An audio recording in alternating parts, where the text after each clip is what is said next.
Hello guys, कैसे हैं आप? उम्मीद करते हैं आप सब खैरियत से होंगे, खुश होंगे और हमारी दुआ है कि आप हमेशा खुश रहें, हंसते और मुस्कुराते रहें। मेरा नाम है रहमान अनवर और मैं हूं मोहम्मद और मैं हूं ज़फ़र इकबाल। और भाई देखने जा रहे हैं क्योंकि वीडियो का टाइटल है अघोरी कल्चर काल भैरव ब्लैक मैजिक। तो इसका लास्ट पार्ट रहता था पीछे, तो अब 3 दिन का उन्होंने एक टाइम दे दिया था उनको कि मैं आऊँगा आपको ख़त्म करने। बाकी आगे करते वीडियो स्टार्ट और देखते हैं। उससे पहले वीडियो को लाइक, चैनल को सब्सक्राइब ज़रूर कीजिएगा। तो देखते हैं चीज़ें हुई और 3 दिन के दौरान उसको इतना मेंटली इंस्टेबल कर दिया कि वो अपने आप अपना ही बॉडी कुरेदने लगा, काटने लगा। जैसे उसने उसकी पत्नी के साथ किया था वैसा ही चीज़ वो अपने साथ करने लगा। अपने सारी जगहों पे नाखून के रैशेस वगैरह खून निकालने लगा। उसके घर वाले नहीं समझ पा रहे थे कि ये इतना पागल जैसा बिहेवियर क्यों कर रहा है। कल तक तो ठीक था, इसको हो क्या गया। उनको लगा कि कोई भूत प्रेत का कुछ चक्कर है, तो तांत्रिकों को बुलाया गया। उनको बुलाने के बाद उन्होंने कुछ करने की कोशिश की, कुछ नहीं हो पाया। उल्टा कपाली भैरव ने उनको डरा दिया तांत्रिकों को, तांत्रिक भाग गए वहां से। और तब जाकर लास्ट में ये हुआ कि जो शमशान में उसकी ऊर्जा स्थापित करी गई थी मारण प्रयोग के थ्रू, उन्होंने उनका जो हृदय का स्थान था गोपाल का, वो मसल दिया। और यहाँ पे गोपाल का जो हृदय था, उसका जो हार्ट था, वो एकदम उसे लगा कि हार्ट अटैक आ रहा है उसे। अच्छा। और पूरा बंदा खत्म हो गया एक ही झटके में। अब बारी थी तीसरे विक्टिम की, तीसरे बंदे की जिसने ये किया था। उसका नाम था वीरेंद्र मेहरा। अब बालकनाथ को पता चल गया था कि ये बात फैलेगी आगे, क्योंकि ये चारों बहुत ज़्यादा कनेक्टेड थे एक दूसरे के साथ। तो अगर मैंने वीरेंद्र को जाकर पहले ही बोल दिया कि मैं तुम्हारी जान लेने वाला हूँ, तो वो भाग जाएगा शायद यहाँ से, और मेरा जो प्रतिशोध है वो शायद डिले हो जाए। तो वो उसे पोस्टपोन नहीं करना चाहते थे। तो पहले उन्होंने ये किया कि वीरेंद्र मेहरा के ऊपर उन्होंने कुछ ऐसे प्रयोग करे जिन प्रयोगों के थ्रू उनका माइंड एकदम इंस्टेबल हो गया और वो पागलों जैसा बिहेवियर करने लगा। कुछ भी बातें करता रहता था, पूरे दिन ऐसे ही बैठा रहता था, ना कुछ काम करता था, ना कुछ काज करता था, ना किसी के साथ बात करता था, ना हंसता था, ना रोता था। ऐसा लगा मानो जैसे पुतले की तरह उसे बिठा दिया गया हो। इतना करने के बाद उनको वहाँ पे वीरेंद्र मेहरा के पास वो गए, उनको कहा कि मैं तुम्हें 4 दिन के अंदर मार दूंगा। अच्छा। अगेन सेम हुआ कि क्या बकवास कर रहे हो, नहीं माना गया कुछ भी। अब ये हो गया था कि वीरेंद्र मेहरा 2 दिन के अंदर इतने छटपटाए कि उनको समझ में आ गया कि ये बंदा सच बोल रहा था। और वो 2 दिन के बाद भागे चौथे बंदे के पास, जिसका नाम था देवचंद बंसल। उनके पास जाकर वो खड़े हो गए, उनको बोला कि मेरी जो हालत हो रही है वो वेद प्रकाश की वजह से हो रही है, वो वकील की वजह से हो रही है। 2 लोग ऑलरेडी मर चुके, हमारे 2 दोस्त मर चुके हैं इसी वजह से, और मुझे भी वो आकर कह गया है कि मैं अभी 2 दिन में जाने वाला हूँ।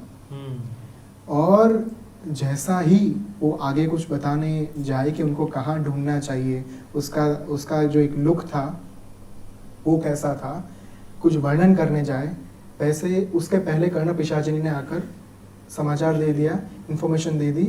और तुरंत कपाली भैरव ने ये अपना बालकनाथ जी ने उनको आदेश दिया कि ये इससे पहले कुछ बता दे, उसको राज बता दे मेरे बारे में, मेरे लुक के बारे में, मेरी आइडेंटिटी के बारे में, ख़त्म कर दो। और ये जो था बंदा वीरेंद्र मेहरा, वो कुछ बोलने जाए उससे पहले सडन उसकी डेथ हो गई।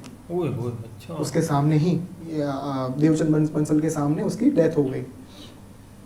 अब देवचंद समझ चुका था कि भाई साहब अगला नंबर मेरा है। अब मेरा नंबर है, ये तो मेरे सामने ही लुढ़क गया। खल्लास। उसने अपने परिवार के पास जाकर सारी बातें बता दी। देखो मेरे से ये पाप हो चुका था, अब ये जो वकील है वो मेरे पीछे पड़ा है, और जो मेरा दोस्त था वीरेंद्र मेहरा, उसने जाने से पहले मुझे ये बोला था कि कुछ भी करके इस वकील को ढूंढ लो, अदरवाइज मृत्यु पक्की है। तो अब चाहे कुछ भी हो जाए, आप उसे ढूंढने जाइए। उसके परिवार वाले वीरेंद्र बालकनाथ जी को, यानी कि वेद प्रकाश शर्मा को ढूंढने के लिए जगह जगह भटकने लगे, सारे शमशान में जाने लगे इलाहाबाद के उस समय के। और जितनी भी जगह ऐसी थी जो अघोरियों की, तांत्रिकों की जगह मानी जाती थी, वो सारी जगह उन्होंने एक्सप्लोर करना शुरू कर दिया। कुछ नहीं मिला। इस साइड पे बालकनाथ जी को पता चल गया कि उनके परिवार वाले मुझे खोज रहे हैं, मुझे ढूंढ रहे हैं। उन्होंने तुरंत भैरव जी को आदेश दिया कि अब इसका खेल तमाम करके आओ, ख़त्म करके आओ, क्योंकि घर पे कोई था नहीं। तो ये बंदा देवचंद बंसल, उनकी डेथ हो गई घर पे, उनके परिवार वाले बाहर खोज रहे हैं वकील को। अच्छा। किसी को पता ही नहीं है कि ये बंदा ऑलरेडी चला गया, उसकी मृत्यु हो चुकी है। अब परिस्थिति ये हुई, सिचुएशन ये हुई कि उसकी पत्नी को एक बाबा मिले मंदिर में, और उन्होंने कहा कि जो कोई ये प्रक्रिया कर रहा है, मारण क्रिया, अभिचार क्रिया वगैरह वगैरह, देवचंद बंसल बंसल की पत्नी, हाँ, उनको बाबा मिले, और उन बाबा ने उनको कहा कि आप कोई ऐसे अघोरी को ढूंढो, कोई ऐसे औघड़ महात्मा को ढूंढो जो अभिचार क्रिया को रिवर्स कैसे करना है वो जानता हो, क्योंकि अभी वही उनको बचा पाएंगे जो अभिचार क्रिया करने में सक्षम हो, क्योंकि अच्छा। जहर का तोड़ जहर ही होता है, उसको जहर के अलावा कोई नहीं काट सकता। तो अगर एंटीडोट चाहिए जहर का, तो जहर में से ही बनाना पड़ेगा। तो अभिचार का एंटीडोट चाहिए तो अभिचार क्रिया करने वाले इंसान को ही ढूंढना पड़ेगा जो रक्षण दे पाए, प्रोटेक्शन दे पाए उनको। तो ये घटना होने के बाद वे वापस से शमशान में घूमने लगे और अपना पूरा बदला ख़त्म करके, प्रतिशोध ख़त्म करके, बालकनाथ जी समेट रहे सब कुछ शमशान के अंदर। वो उस समय का जो शमशान का नाम था वो था जूसी शमशान, उस वक्त का, जो आज भी शायद वहाँ पे, लेकिन नाम बदल चुका होगा। तो पूरा शाम को सारी चीज़ समेट के वो जा रहे थे और अचानक से देवचंद की वाइफ अंदर चलती हुई आई। उनको पता नहीं था कि ये वेद प्रकाश है, उनको कुछ डिटेल वगैरह पता नहीं थी। उन्होंने आके बालकनाथ के पांव पकड़ लिए कि बाबा अब आप ही एक आसरा हो, आप ही एक सहारा हो, उन्हीं के पांव पकड़ लिए, चाहे कुछ भी हो जाए। वो बिलक बिलक कर रोने लगी। उसकी पत्नी को रोते हुए देखकर बालकनाथ जी को अपना पास्ट, अपनी पत्नी याद आ गई। कैसे उसकी पत्नी के साथ जब ये अत्याचार हुआ था, ये बलात्कार हुआ था, तब वो कैसे रो रही थी। सही बात। उसकी ट्रीटमेंट के वक्त के जो स्थिति हो रही थी वहाँ पे हॉस्पिटल में, वो कैसे थी, ये सारी चीज़ें उन्हें रिकॉल होने लगी। और उन्हें अचानक से ये एहसास हुआ कि मैं अपना प्रतिशोध लेने के बाद भी खुश नहीं हूँ, आनंद में नहीं हूँ, अच्छा, मुझे तृप्ति नहीं हो रही, सेटिस्फेक्शन नहीं हो रहा। तब जाकर उन्हें रियलाइज़ हुआ कि प्रतिशोध किसी भी चीज़ का तोड़ नहीं होता, सॉल्यूशन नहीं होता। लेकिन अब तक देर हो चुकी थी। उन्होंने देवचंद की पत्नी को कहा कि मानव यानी कि इंसान करुणामय हो सकता है, इमोशनल हो सकता है, लेकिन जब आप किसी देव को, किसी उग्र देवता को साध लेते हो, उनको इन्वोक कर लेते हो, तब वो मंत्र के अधीन होते हैं।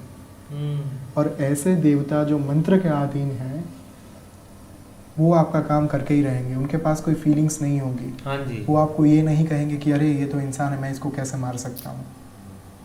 किसी पर्टिकुलर इंटेंशन के साथ अगर उनको इन्वोक किया गया है, तो उनका इंटेंशन ख़त्म किए बिना, वो कार्य ख़त्म करे बिना वो वापस नहीं लौटेंगे। इतना कहकर वो वहाँ से चले गए। अब बारी थी पछतावे की। तुरंत वे कामाख्या गए, आसाम गए, अपने गुरु के पास, उदयनाथ जी के पास। उदयनाथ जी उनका मुख देखकर ही समझ गए, चेहरा देखकर ही समझ गए कि कुछ अलग चीज़ में, अलग जोन में है ये। उन्होंने सॉल्यूशन बताया, निराकरण बताया कि 12 साल आप साधनाएं करें अलग अलग प्रकार की, और साधना करने से पहले वो जो 4 आत्माएं हैं, पेरुमल, गोपाल टंडन, वीरेंद्र मेहरा और देवचंद बंसल, ये चारों की आत्माएं प्रेत योनि में भटक रही है आज की तारीख में। आप सबसे पहले उन्हें मुक्ति दीजिए, ताकि आपका जो एक बोझ है मन के ऊपर, वो बोझ कम हो। और उनको मुक्ति आप दे सकते हो परशुराम कुंड में, क्योंकि परशुराम कुंड में स्वयं भगवान परशुराम ने त्रेता युग में उन्होंने अपनी माता का मस्तक काट दिया था। उनकी माता का नाम था रेणुका।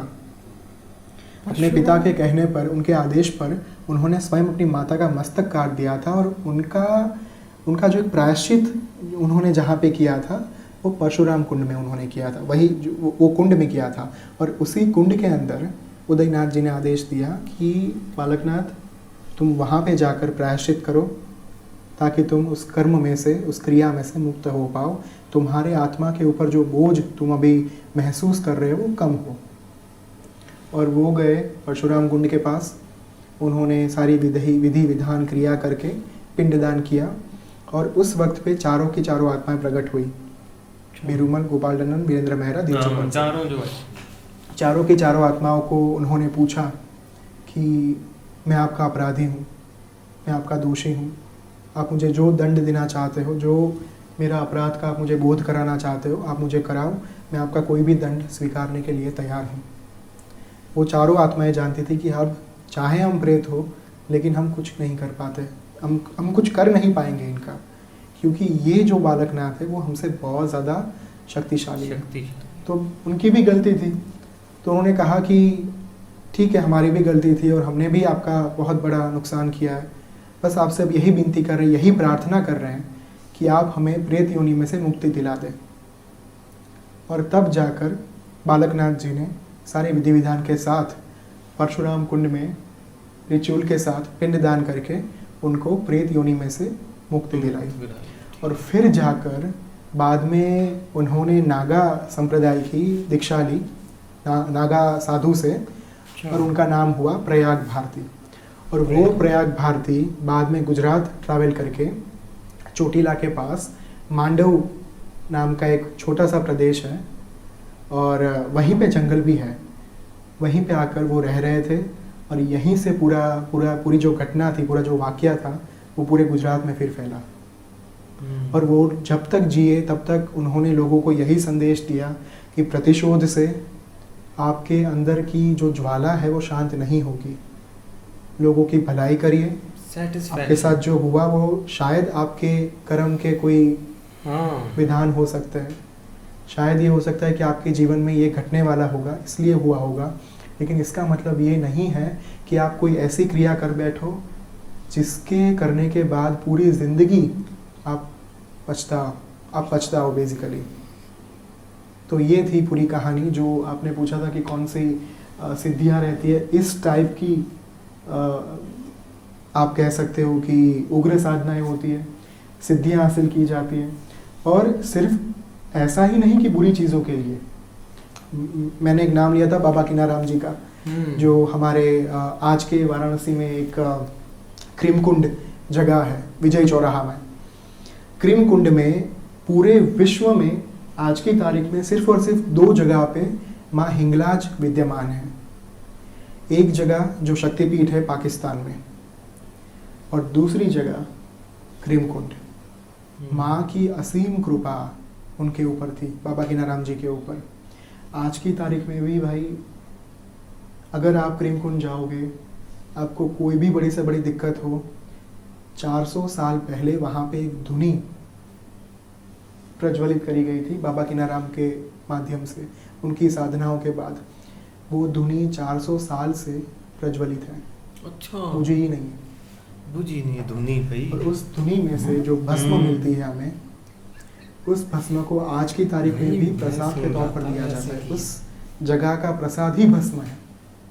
और ये मैं अपने खुद के अनुभव से बता रहा हूँ, प्रसाद जो है ना वो भी वो भस्म में इतनी शक्ति है कि अगर आप किसी भी बड़े रोग से पीड़ित हो, किसी भी आप बड़ी से बड़ी समस्या से पीड़ित हो ना, उस भस्म को आप तिलक के तौर पर लगाओ और उसका एक छोटा सा प्रसाद अपनी उंगली के ऊपर, आप अगर जीवा के ऊपर यानी टंग के ऊपर आप प्रसाद के तौर पर उन्हें लो, तो आपकी बहुत बड़ी से बड़ी बहुत सारी समस्याएं उनका निराकरण आ सकता है।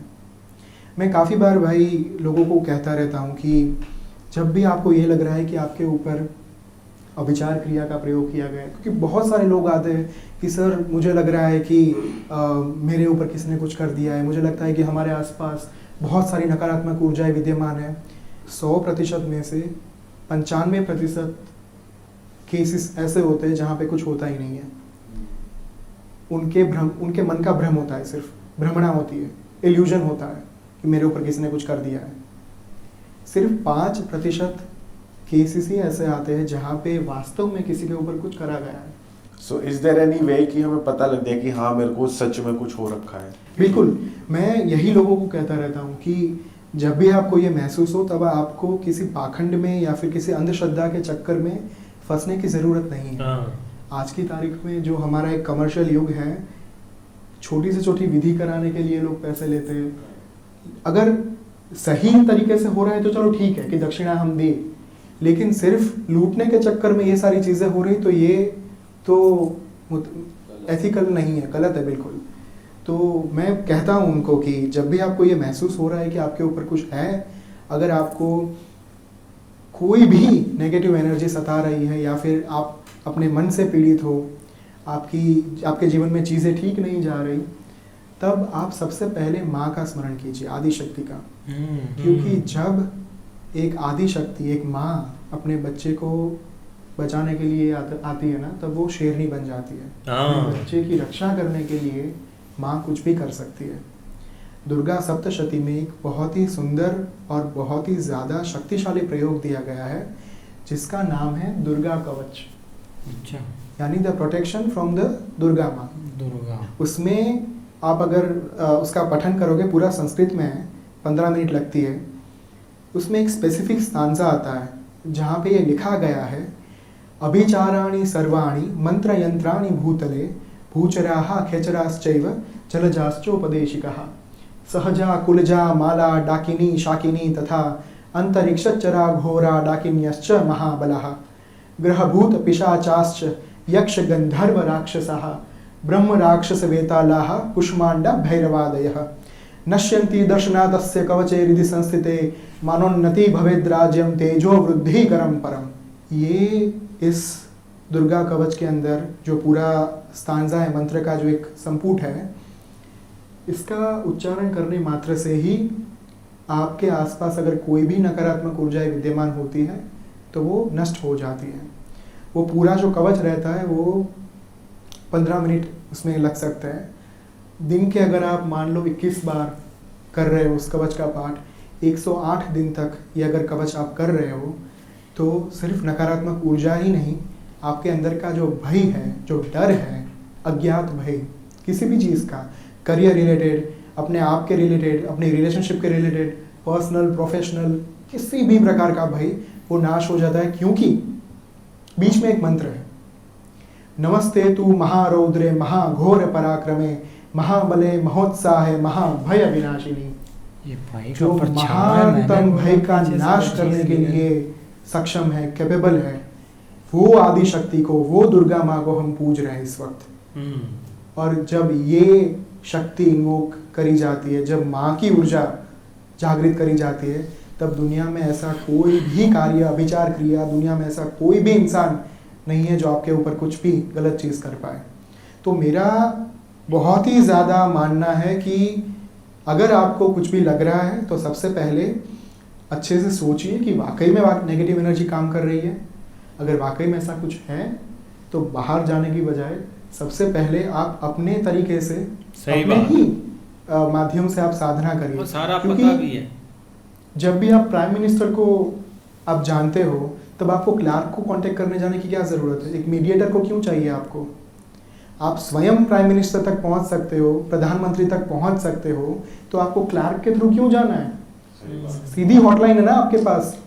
हर एक आत्मा का कनेक्शन परमात्मा के साथ होता ही है। आपको सिर्फ वो कनेक्शन पहचानने जाना है। आपको सिर्फ ये आइडेंटिफाई करना है कि मैं उन तक कैसे पहुंच पाऊं।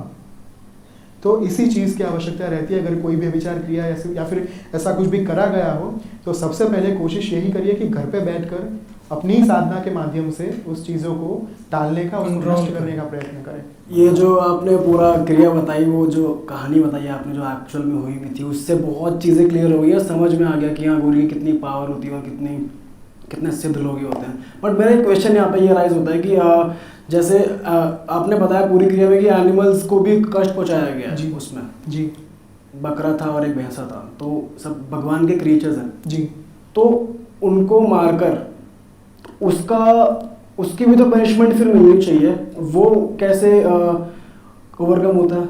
बहुत ही ज़्यादा सुंदर और कंटेम्प्रेरी क्वेश्चन है ये। क्योंकि जब भी हम ये बलि होता क्रिया है के बारे में logic बात देने का करते हैं, तरीका। लोगों के हमेशा नेगेटिव रिएक्शंस ही होते हैं, जो एक हद तक सही भी है, चलो ठीक है। वास्तव में बलि क्रिया का जो विधान था भाई वो ये था, हर एक साधक में, हर एक मनुष्य के शरीर में 5 प्रकार के वायु रहते हैं। अच्छा। प्राण वायु, अपान वायु, उदान वायु, समान वायु और प्राण, अपान, उदान, समान और व्यान वायु, ये 5 प्रकार के वायु रहते हैं। बलि क्रिया जब करी जाती है तब जिस एनिमल को वहाँ पे लाया गया है बलि के हेतु, बलि के प्रयोजन के लिए, उसके बॉडी के अंदर साधक अपने प्राण डाल देता है। ये कैसे करा जाता है? जब भी कोई बलि दी जाती है तब भगवान से ये प्रार्थना की जाती है कि ये जो पशु है इसे पशु योनि में से, ये जो पशु का इसको देह मिला है उसको बोला जाता है पशु योनि। ठीक है, अलग अलग प्रकार की योनियाँ रहती है।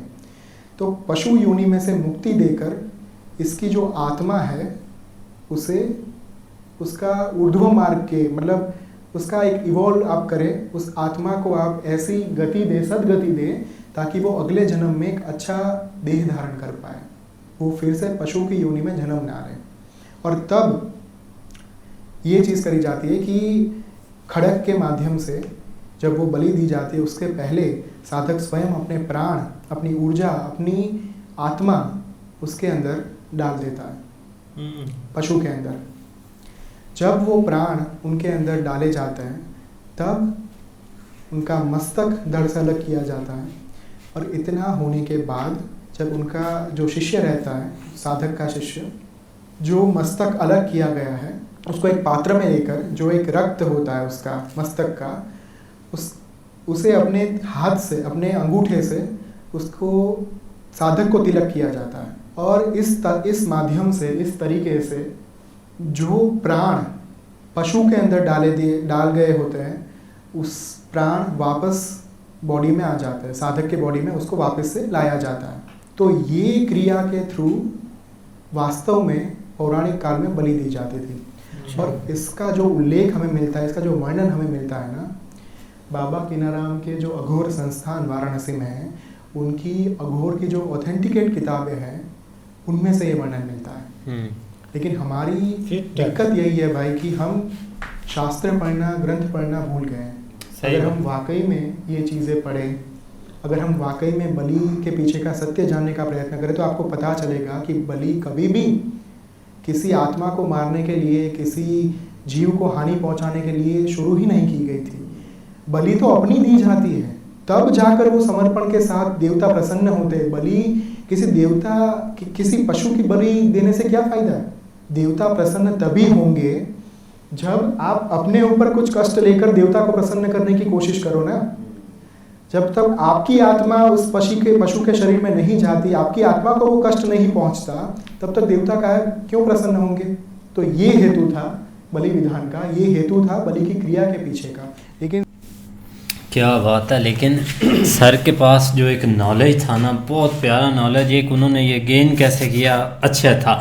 लेकिन उससे पहले आ जाते हैं भाई बालक नाथ साहब पर, क्योंकि उनका एक प्रतिशोध की जो आग थी उनके अंदर ऐसी एक जली के जब उनकी एक पत्नी के साथ ये चीज़ें की गई थी ना, और 4 बंदों ने मिलकर की थी, तब ये उनके अंदर आया। और फिर उन्होंने एक गुरु को पकड़ा, फिर उन्होंने एक आगे उनको एक साधना की, फिर उन्होंने एक कपाली भैरव, उससे पहले चंड भैरव, फिर कपाली भैरव, एक और वो थे, उनका नाम थोड़ा मुश्किल है, वो उनको जो चीज़ें बतानी थी इधर से उधर या इधर, उन्होंने वही पाशगंधी, हाँ उन्होंने प्रसन्न किया उनको। और फिर देख ले, सबसे बड़ा पॉइंट वही आता था कि उन 4 को एंड करना, सबसे बड़ा पॉइंट यही था, उन 4 को एंड करना। और पहले बता कर आते थे, फिर बताना था, सिर्फ ये नहीं करते थे कि एक बोलते थे। 4 दोस्त थे, हाँ 4 दोस्त थे, उन पर कोई केस था जिसकी वजह से उन्होंने बोला इनको मेंटली थोड़ा सा भी टॉर्चर किया जाता है, उसकी वजह से वो फिर आगे चीज़ें बढ़ी। तो क्या हुआ कि अब देख ले कि वो बस आकर बता कर आ जाना था, 3 दिन के अंदर मैं आऊँगा और आप ख़त्म करके चला जाऊंगा। और 3 दिन में उनमें ऐसा काम होता था, आहिस्ता आहिस्ता बंदा जो है ना ख़त्म होना शुरू हो जाता था, एक मेंटली एक ऐसे हो जाता था कि वो 3 दिन के भाई अंदर उन्होंने वो ना जो उसकी लाश एक मिलती जो है थी। ना वो मतलब एक पुतला सा बनाया था, उसके अंदर ही उसको जो है ना जिस तरह उन्होंने मरोड़ा और साथ उसके हार्ट को मसला बन गया, मतलब इस तरीके से उनको जो है ना वो ख़त्म करते थे। लेकिन जो लास्ट वाला था ना उसको जो उन्होंने ख़त्म किया ना वो बेकमाल का था कि उसके मतलब जो उससे एक सेकंड लास्ट था उसने जाके बताया कि भाई ये काम हो रहा है, लिहाजा मैंने तो नहीं बचना, तुम अपनी हिफाजत कर लो। उसकी हिफाजत के लिए भाई उसके घर वाले ढूंढने चले गए बालिक नाथ को कि हम जो है ना वो ढूंढ के उसको जो है ना वो मिन्नत तरले करते हैं, माफी मांगते हैं, मेहरबानी कुछ भी करें। करते हैं। लेकिन ये कि वो जैसे ही सारे बाहर थे तो पीछे से उसका भी काम जो है ना वो तमाम तमाम कर हो दिया गया। लेकिन वहाँ पे सबसे जो बड़ी बात थी ना वो ये थी कि भाई उनको इस चीज़ के ऊपर कोई सेटिस्फेक्शन नहीं थी। मतलब वो एक अपने आप को ना, एक बंदा कहता है ना कि ये मैंने कार्य कर दिया तो अब मैं बिल्कुल हैप्पी हूँ, मैं खुश हूँ, अब मैं जो है ना मुझे आनंद आ गया, मैं अब सुकून से हूँ। लेकिन उनको वो सुकून नहीं था। लिहाजा जो है ना वो ये यहाँ पे जो हमें सीखने को मिला है वो यही है कि आप परिशोध जो है ना उसके ऊपर ना जाएं, कोशिश करें कि चीज़ों को जो है ना वो माफ़ करने की। लेकिन ये कि एक माशरे ऐसा है कि यहाँ पे भाई कोई किसी के साथ अगर कोई नुकसान कर देता है, लेकिन जो वो नुकसान हुआ है ना उसमें कोई भी एक आम बंदा है ना वो भाई कभी नहीं माफ़ नहीं करेगा। ये भी एक बहुत बड़ी जिगरे की बात होती है कि वो कोई है जो कोई साइड के ऊपर जाएगा। अदरवाइज भाई हर किसी की कोशिश होती है कि जो इसने किया है ना इसके साथ ज़रूर हो। लेकिन ये कि भाई उनकी जो है ना वो जिस तरह देख लो कि उनकी फिर वाइफ ही उनके पास आई, जिस तरह फिर वो भाई गए अपने गुरु के पास, उन्होंने फिर आगे जो है ना वो बताया कि 4 रूहें अभी भी मौजूद हैं, आप उनको जाके मतलब जो एक परशुराम जहाँ के वो मतलब उधर जाके उन्होंने एक जगह बताई, उधर वो आए उनके जो है सामने प्रकट, उन्होंने कहा कि अब जो होना था वो तो हो गया है, अब हम कुछ भी नहीं कर सकते। लेकिन ये है कि भाई अब आपको जो है ना वो तसल्ली होगी, अब अपना सुकून से आप जो है। लेकिन दूसरी जो भाई इंपॉर्टेंट चीज़ उन्होंने जो बताई है एंड के ऊपर वो बोले आप भी। नहीं, मैं तो ये आपकी बातें सुन रहा हूँ, लेकिन अब देखो ना जो एक प्रतिशोध होता है ना वो कुछ होते हैं प्रतिशोध मतलब कि एक माफ़ करने वाले भी होते हैं और कुछ होते हैं कि उनको एक कोई माफ़ी नहीं होती उनकी। तो इसलिए भाई प्रतिशोध लिया, मैं तो यही बोल रहा था कि भाई अच्छा है प्रतिशोध उन्होंने लिया और तरीके से भी लेना चाहिए। देखो ना कि एंड के ऊपर ये तो एक परिशोध वाला हो गया, सारा कुछ क्लियर हो गया। जो एंड के ऊपर एक बलि का जो सीन है ना वो काफ़ी यार उनके बोलने का टॉपिक है। जो बलि देते हैं आप देख लो ना, भाई ने बहुत इंपॉर्टेंट सवाल किया है कि देखो कि उस बेचारे क्या क्या कसूर है, हम सोचने वाला। बकरे की जो बलि दी गई तो वो क्यों दी गई, तो सर ने थोड़ा सा बताया तो है, लेकिन ये केस के ऊपर ज़रूर एक डिटेल से जो है ना वो मतलब वीडियो देखनी चाहिए कि क्यों बलि देते हैं और क्यों। हालांकि जो है ना ये एक हमारे इस साइड के ऊपर तो भाई है अंधाधुन है ये चीज़ें, ठीक है, ये एक अलहदा इसका एक अलहदा, लेकिन ये कि उस साइड के ऊपर भी अगर है तो क्योंकि बाद दफ़ा सुनने को मिलता है कि आपकी तरफ ये क्यों होता है कि जो है ना वो मतलब मासूम जानवरों के साथ, तो अगर ये उधर भी ये चीज़ है तो ये क्यों है यार। वही ना, हम आम बंदा जो वीडियो वो देखने वाला है ना वो हाँ। यही बेचारा सोचेगा कि वो जो भैंसा आया था या बकरा आया था कि उनका क्या कसूर है, उनकी जो बलि दे गई है। तो वो सर ने एक अच्छा भाई ने ये नहीं कि एक मतलब हम चाहते हैं कि हम भी करते हैं तो आप भी करते हैं, ये चीज़ नहीं है। ये सिर्फ ये कि क्यों आगे जो है ना, हालांकि नहीं होनी चाहिए, इधर भी नहीं होनी चाहिए उधर भी नहीं।